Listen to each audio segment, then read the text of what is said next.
The autumn wind howled across the desolate prairie, carrying with it the scent of coming snow and the promise of a harsh winter ahead. Nathan Cross pulled his coat tighter as he rode his sorrel gelding along the fence line of his property, checking for breaks that might let his cattle wander into trouble. At 34, Nathan had grown accustomed to solitude, to the quiet rhythms of ranch life that asked nothing of him beyond hard work and practical decisions. The Broken Arrow Ranch sat in a remote valley 20 miles from the nearest town, isolated enough that Nathan could go weeks without seeing another human soul. It was exactly how he preferred it, especially after the war had left him with scars both visible and hidden, and a profound distrust of human nature that made solitude seem like sanctuary rather than punishment. As Nathan rounded a bend in the fence line, his horse suddenly shied and snorted nervously. There, crumpled at the base of a cottonwood tree just inside his property line, was what looked like a bundle of torn fabric. But as Nathan dismounted and approached cautiously, he realized with horror that it was a woman, unconscious and bleeding from multiple wounds. She appeared to be in her mid-20s, with long dark hair matted with blood and dirt. Her dress was torn and stained, and Nathan could see evidence of both knife wounds and what looked like rope burns on her wrists. Someone had hurt this woman badly, then left her to die in the wilderness like a piece of unwanted cargo. Nathan's first instinct was to ride away, to pretend he had never seen her. Getting involved with other people's troubles had brought him nothing but pain in the past, and this woman clearly came with complications he had no desire to inherit. But as he stood there looking down at her pale face, something stirred in his chest, a remnant of the man he had been before the war, before betrayal had taught him that caring for others was a luxury he couldn't afford. The woman's eyes fluttered open, revealing startling blue irises clouded with pain and fear. When she saw Nathan standing over her, she tried to scramble backwards, a whimper of terror escaping her lips. "Please," she whispered, her voice barely audible. "Please don't, I can't." "Easy," Nathan said quietly, holding up his hands to show he meant no harm. "I'm not going to hurt you. My name is Nathan Cross, and this is my land." "Who did this to you?" The woman stared at him with wild eyes, as if trying to determine whether he was a new threat or a possible salvation. I don't know you," she managed. "Are you one of them? Are you here to finish what they started?" "Lady, I don't know who they are, and I don't know what's been done to you," Nathan replied honestly. "But you're bleeding pretty badly, and if we don't get you some help soon, you're going to die out here." The woman, girl, really, for Nathan could see now that she was younger than he had first thought, seemed to wrestle with herself before nodding weakly. "My name is Rose," she said, "Rose Campbell, and if you're really willing to help me, I would be grateful." Nathan studied her for a long moment, noting the intelligence in her eyes despite the pain, the way she held herself with dignity even in her desperate circumstances. Against his better judgment, he found himself nodding. "All right, Rose Campbell," he said, carefully lifting her in his arms. "Let's get you patched up." The ride back to the ranch house was a nightmare of careful movement and suppressed groans from Rose, who drifted in and out of consciousness in Nathan's arms. By the time they reached the house, her makeshift bandages were soaked through with blood, and Nathan was genuinely worried that she might not survive the night. Nathan had learned basic field medicine during his years as a cavalry scout, skills that had served him well in patching up wounded soldiers and injured animals. But Rose's wounds were extensive, deep cuts on her arms and shoulders, rope burns that spoke of prolonged restraint, and bruises that painted a picture of systematic brutality. That made Nathan's jaw clench with suppressed rage. "This is going to hurt," Nathan warned as he cleaned the wounds with whiskey, grateful that Rose had passed out again so she wouldn't feel the worst of it.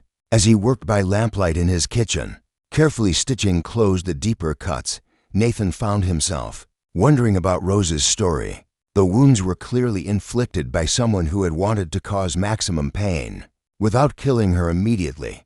The rope burns suggested she had been held captive for some time.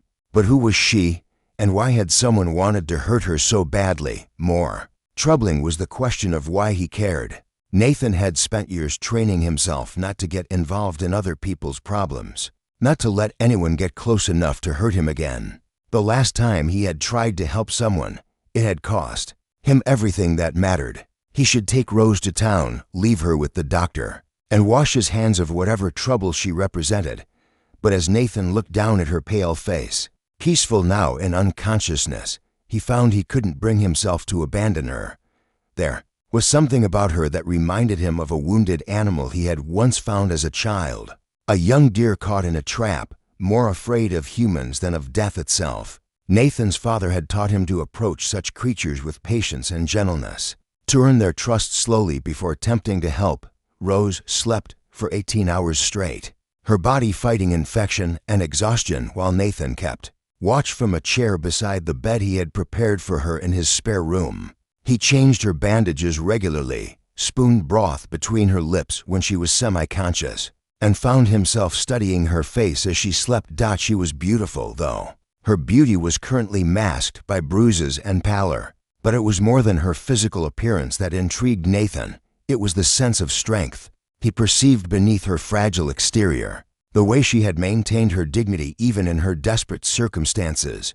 When Rose finally woke fully, it was to find Nathan sitting beside the bed reading a book, his weathered face illuminated by morning sunlight streaming through the window. For a moment, she simply watched him, taking in the careful way he turned the pages, the concentration on his features, the gentleness in his hands that contrasted with the roughness of his appearance.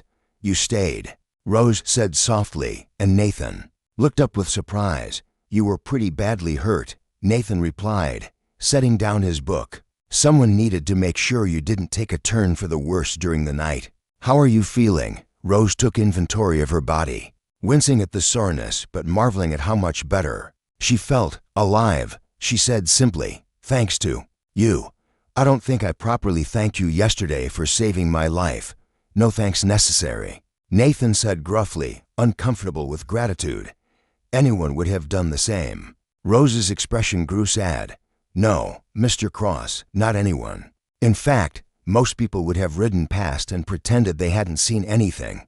I know because that's exactly what happened to me before you came along." Nathan felt something cold settle in his stomach. "You mean someone else found you before I did?" "A family in a wagon," Rose confirmed quietly. "The father saw me lying there, but when his wife asked what he'd seen, he said it was just some dead animal. They drove right past while I was conscious enough to call for help." The casual cruelty of the story hit Nathan like a physical blow. He had seen enough of human nature during the war to know that people were capable of terrible things, but the idea of leaving an injured woman to die rather than accepting the inconvenience of helping her struck him as particularly heartless. "Well," Nathan said roughly, "you don't have to worry about that anymore. You're safe here, and you can stay as long as you need to recover." Rose looked at him with surprise. "Mr. Cross, you don't know anything about me. For all you know, I could be a criminal or a woman of ill repute. Aren't you concerned about what trouble I might bring to your door?" Nathan had been wondering the same thing, but looking at Rose's honest blue eyes, he found he didn't care. "Miss Campbell, I don't know what happened to you or who hurt you, but I know you didn't deserve it. Beyond that, your past is your own business unless you choose to share it." Rose felt tears spring to her eyes at his simple acceptance. "You're a good man, Nathan Cross, better than most people I've encountered."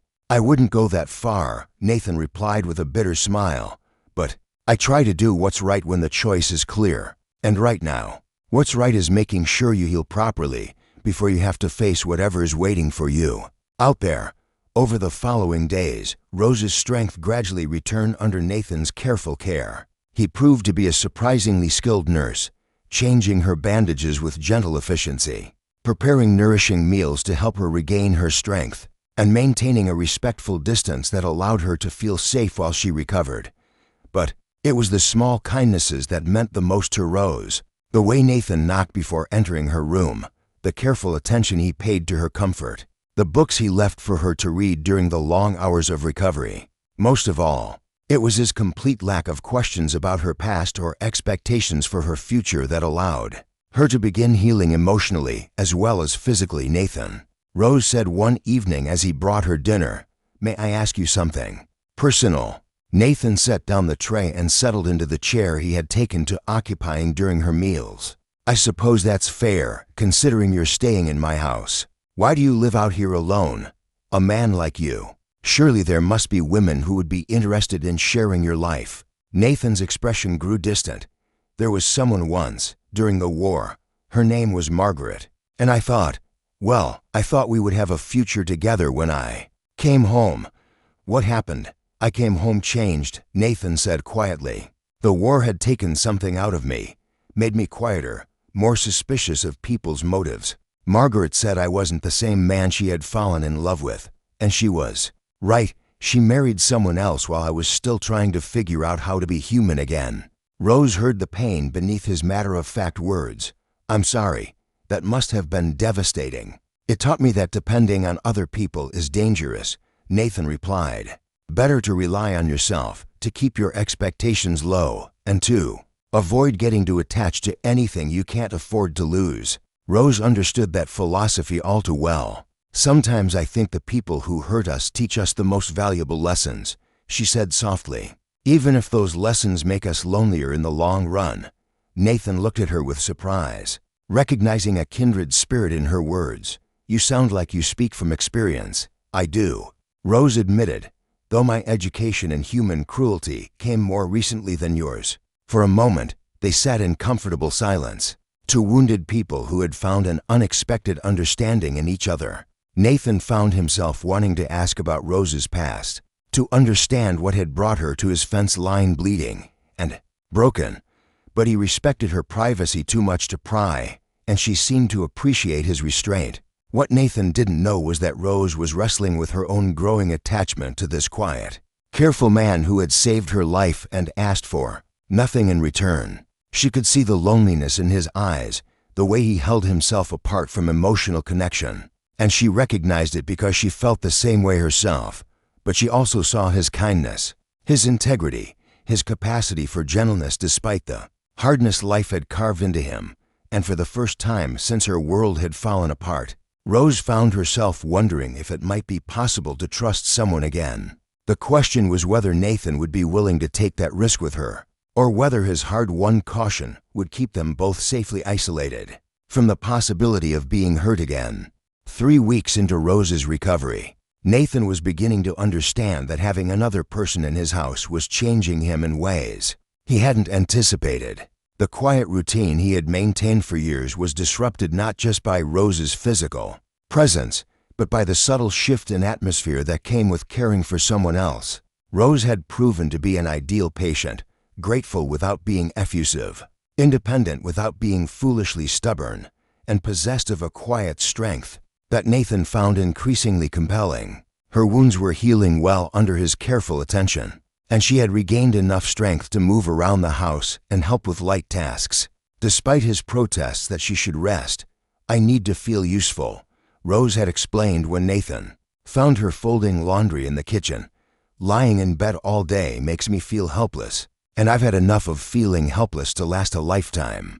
There was something in her voice when she said those words that made Nathan suspect her recent ordeal was not the first time Rose had been made to feel powerless. But he held his questions, respecting her privacy while slowly learning to read the subtle signs of her moods and fears. Rose, for her part, was discovering that Nathan Cross was far more complex than his gruff exterior suggested. She had, initially, assumed he was simply a kind man who had helped her out of basic human decency. But as the days passed, she began to see the careful intelligence behind his quiet demeanor, the dry humor that surfaced occasionally in their conversations, and the deep well of compassion he tried to hide beneath practical gruffness. "You know," Rose said one morning as they sat on the front porch sharing coffee, "for a man who claims to prefer solitude, you're remarkably good at taking care of people." Nathan shifted uncomfortably in his chair. "Basic medical skills aren't the same as being good with people. It's not just the medical skills," Rose persisted gently. "It's the way you anticipated what I needed before I had to ask for it. The way you gave me space to heal without making me feel abandoned. The way you've never once made me feel like a burden or an inconvenience." Nathan was quiet for a long moment, studying the horizon as if it might provide an escape from the conversation. Maybe I just remembered what it felt like to need help and not get it. Rose heard the pain in his voice and made a decision. Nathan, may I tell you what happened to me? Why I was bleeding on your property? Nathan turned to look at her, seeing the resolution in her blue eyes alongside the lingering fear. Only if you want to. You don't owe me any explanations. I know, Rose said, but I think I need to tell someone. And you've earned the right to know what you saved me from. Rose took a deep breath and began to speak, her voice steady but quiet. I was engaged to be married to a man named Charles Morrison. He owned a large ranch near Cheyenne, and everyone considered him quite a catch, wealthy, handsome, well-connected. I thought I was the luckiest woman in Wyoming territory. Nathan waited patiently as Rose gathered her thoughts, noting the way her hands trembled slightly despite her calm voice. Charles was charming during our courtship, but after we became engaged, he began to change. He became possessive, controlling. He didn't want me to visit friends or family. Didn't want me to have opinions about anything important. When I tried to express concerns about his behavior, he would become angry and tell me I was being ungrateful and difficult. Nathan felt his jaw clench with familiar anger. He had known men like Charles Morrison during the war. Men who confused power with strength and believed their status gave them the right to control. Others, the breaking point came when I discovered Charles was involved in some questionable business dealings, Rose continued. Cattle rustling, mostly, but also some dealings with men who were wanted by the law. When I confronted him about it, he became enraged, said I was too nosy for my own good, that I needed to learn to keep my mouth shut and mind my own business. He's the one who hurt you, Nathan said, and it wasn't a question. Rose nodded, unconsciously touching one of the fading cuts on her arm. He and two of his men. They said they were going to teach me a lesson about the consequences of being an ungrateful woman. They tied me up and took turns cutting me, telling me it was just the beginning of what would happen if I ever tried to leave him or expose his activities. Nathan's hands clenched into fists, and Rose could see the rage burning in his dark eyes. How did you get away? One of the men, Jake, had been drinking too much. When it was his turn to watch me, he passed out. I managed to work my hands free and run. But Charles and the other man, Pete, caught up with me at the property line. Pete wanted to drag me back, but Charles said I'd learned my lesson and would come crawling back on my own soon enough. He told Pete to cut me once more for good measure and leave me to think about my choices. Rose's voice broke slightly as she finished her story. They left me there to bleed, assuming I would either die or be so grateful to survive that I would return to Charles willingly. What they didn't count on was someone like you riding by. Nathan was silent for a long time, processing the casual cruelty of Rose's story and fighting down the urge to ride to Cheyenne and settle accounts with Charles Morrison personally. Rose, he said finally, you know he'll come looking for you eventually. Men like that don't give up easily when their pride has been wounded. I know. Rose replied quietly, that's why I can't stay here much longer. I won't bring that trouble to your door after everything you've done for me. And where will you go? Nathan asked. Though he dreaded the answer. I don't know, Rose admitted. I have a sister in California, but I don't have money for travel, and I'm not sure Charles hasn't already sent word to watch for me. I suppose I'll head for Denver and try to find work. Maybe save enough money to eventually make it to California. Nathan studied Rose's profile as she stared out at the horizon, seeing the determination there alongside the fear and uncertainty. The thought of her leaving, of facing the world alone and vulnerable while Charles Morrison was still a threat, made something twist painfully in his chest. Rose, Nathan said carefully, what if you didn't have to leave? What if there was a way for you to stay here safely? Rose turned to look at him with surprise. Nathan, I can't ask you to put yourself in danger for me. Charles is not a man who accepts defiance lightly. You're not asking, Nathan replied. I'm offering. And as for Charles Morrison, I've dealt with his type before. The war taught me a few things about handling bullies and men who think their money makes them untouchable. Rose felt her heart begin to race at the implications of Nathan's offer. Are you saying you would be willing to stand up to Charles, to protect me? I'm saying, Nathan said slowly, as if the words were being dragged out of him against his will. That I've gotten used to having you here. The house feels less empty, the days less lonely. If you're willing to stay, if you think you could be happy living this far from civilization with a man who's probably forgotten how to be good company, then I'd like you to consider making this your home." Rose stared at him, hardly daring to believe what she was hearing. "Nathan, are you asking me to?" "I'm asking you to stay," Nathan said quietly. "Not as a patient or a guest, but as someone who belongs here. Someone who has a place in my life if she wants it." Rose felt tears spring to her eyes at the careful way he phrased his offer, giving her room to refuse without either of them losing face. "And what about Charles? What about the danger?" Nathan's expression hardened. "Let me worry about Charles Morrison. Any man who would hurt a woman the way he hurt you isn't going to intimidate me."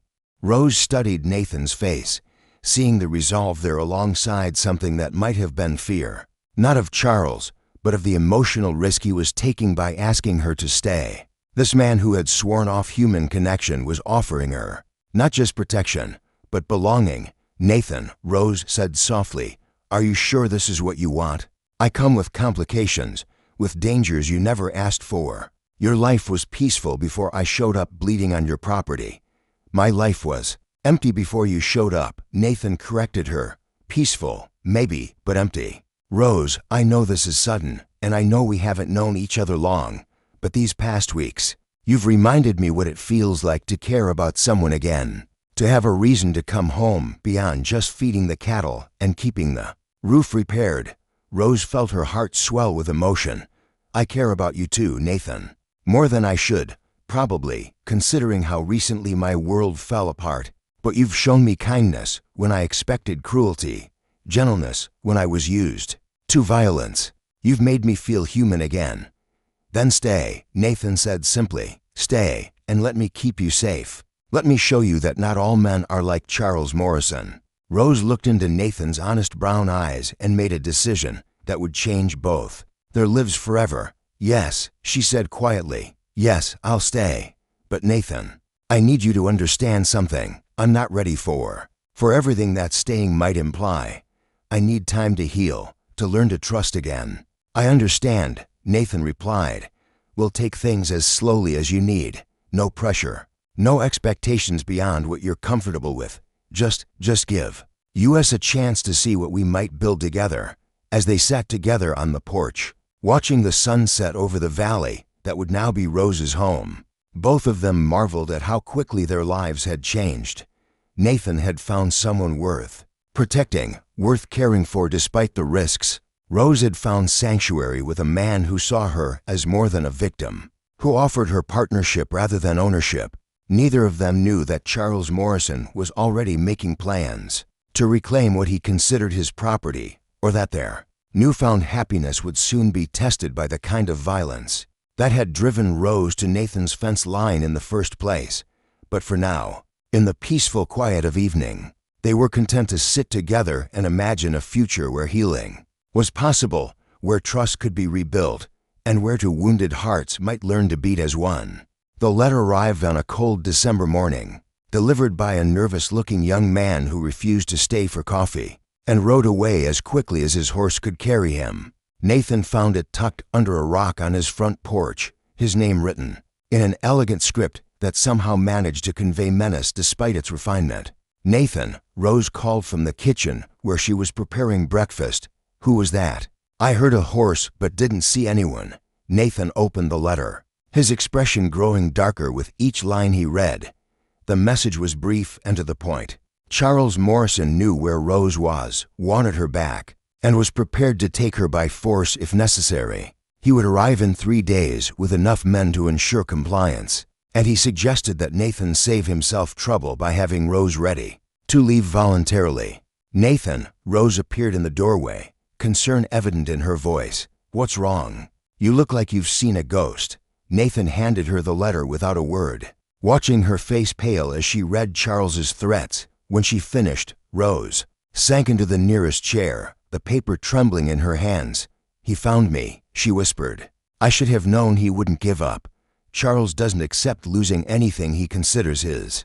Nathan knelt beside her chair, taking her cold hands in his warmer ones. Rose, look at me. He's not taking you anywhere.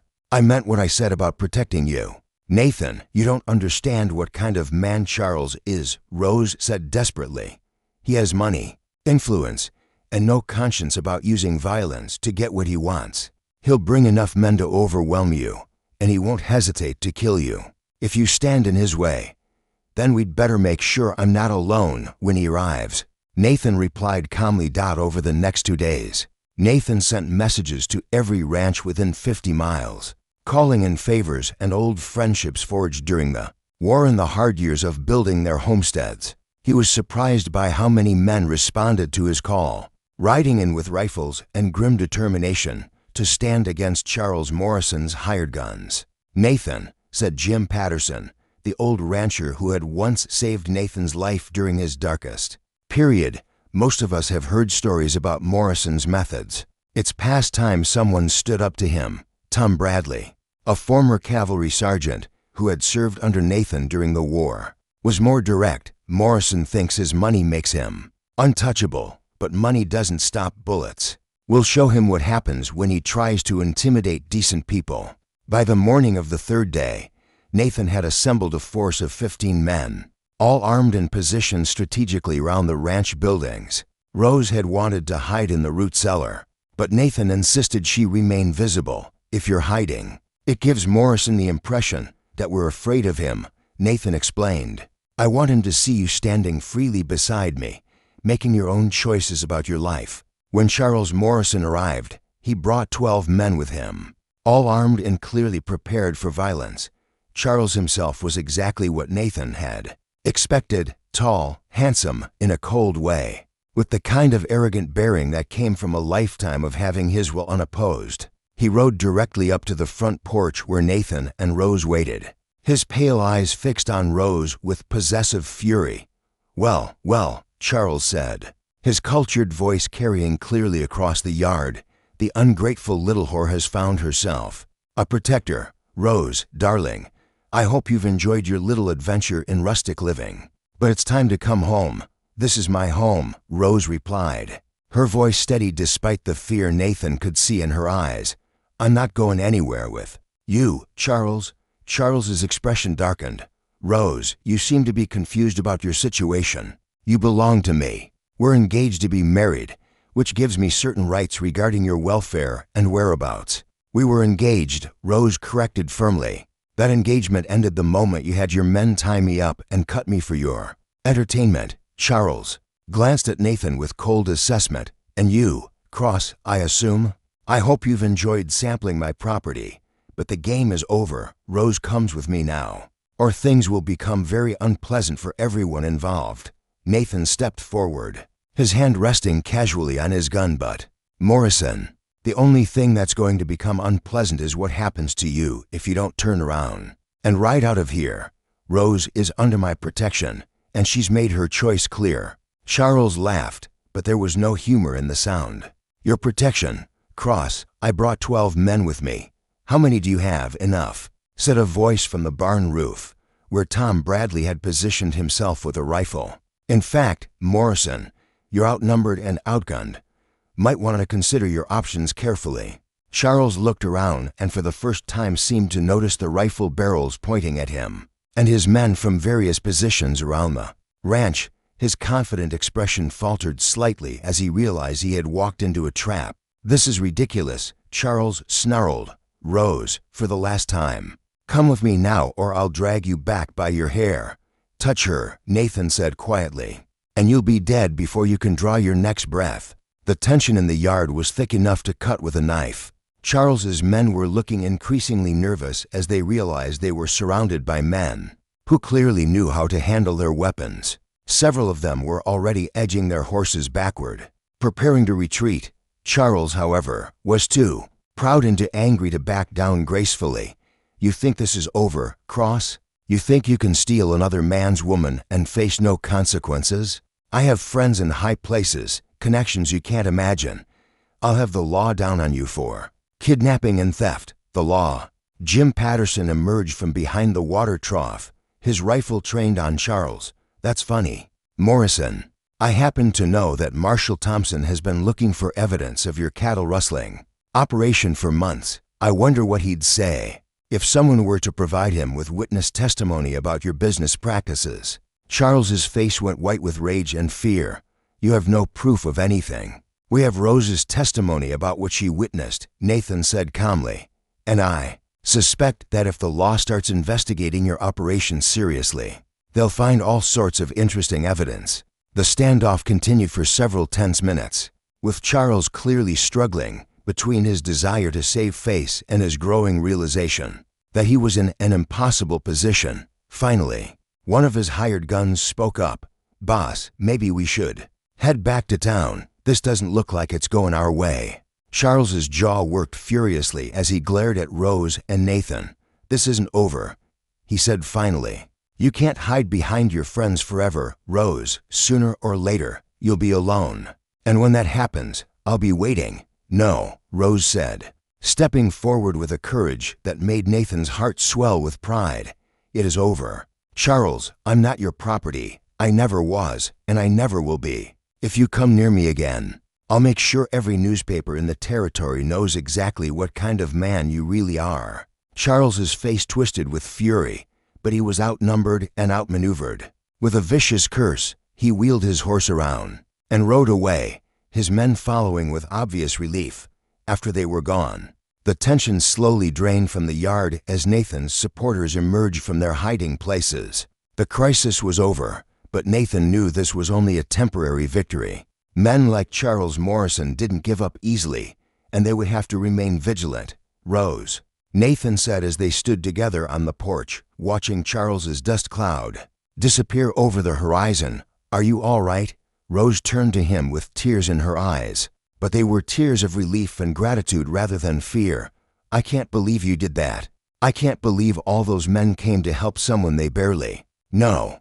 "They didn't come for you," Nathan said gently. "They came for me. Because that's what neighbors do for each other out here. But now that they've met you, now that they've seen your courage in standing up to Morrison, they'll remember you as someone worth protecting." That evening, after the last of their supporters had ridden home, Nathan and Rose sat by the fire in comfortable silence. The immediate threat was over, but both of them understood that something fundamental had changed between them during the confrontation. "Nathan," Rose said quietly, "when I saw Charles today, when I heard his voice and saw that look in his eyes, I realized something." "What's that?"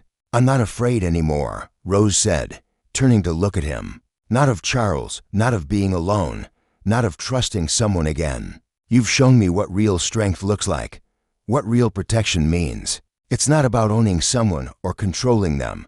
It's about standing beside them when they need support." Nathan felt his throat tighten with emotion. "Rose, these past months with you have been the best of my life. You've brought light to a house that was dark, laughter to days that were silent, purpose to a life that had lost its meaning." Rose moved closer to him on the sofa, close enough that he could see the firelight reflected in her blue eyes. "Nathan Cross, I love you, not because you saved me, not because you protected me, but because you saw me as a person worth caring about when I had forgotten that myself." "I love you too," Nathan replied, his voice rough with emotion. "More than I thought I was capable of loving anyone." When Nathan kissed Rose for the first time, it was with the gentle reverence of a man who understood how precious and fragile trust could be. Rose responded with the passion of a woman who had learned the difference between being taken and being cherished. 6 months later, Nathan and Rose were married in a ceremony attended by all the neighbors who had stood with them against Charles Morrison. Rose wore a simple white dress she had sewn herself, and Nathan wore his best suit with a smile that lit up his entire face. "Do you, Nathan Cross, take Rose Campbell to be your lawfully wedded wife, to love and to cherish, to protect and to honor, as long as you both shall live?" "I do," Nathan said firmly, his eyes never leaving Rose's face. "And I promise to spend every day showing her that love doesn't have to hurt, that strength comes from supporting each other, and that home is wherever we are together." "And do you, Rose Campbell, take Nathan Cross to be your lawfully wedded husband, to love and to cherish, to support and to honor, as long as you both shall live?" "I do," Rose replied, her voice strong and clear. "And I promise to trust in his love, to build a life with him based on mutual respect and genuine partnership, and to never forget that he stitched my heart back together when I thought it was beyond repair." As they kissed to seal their vows, Rose reflected on the journey that had brought her to this moment. She had been left bleeding at the edge of Nathan's ranch, broken in body and spirit, convinced that her life was over. But Nathan had not only healed her physical wounds, he had shown her that emotional wounds could heal too, that trust could be rebuilt, and that love could bloom even in the ashes of trauma. Their marriage became a beacon of hope for other women in similar situations, proof that escape was possible and that healing could lead to happiness. Rose worked with the wives of Nathan's rancher friends to create a network of safe houses for women fleeing abusive situations, while Nathan used his influence to ensure that men like Charles Morrison faced real consequences for their actions. Years later, as Rose watched their children play in the same yard where she had once faced down her tormentor, she marveled at how completely her life had changed. The scars from Charles's knives had faded to thin white lines, barely visible reminders of a past that no longer had the power to define her. Nathan had kept his promise to stitch her heart back together, but more than that, he had helped her discover that she was strong enough to stitch herself back together when life tried to tear her apart.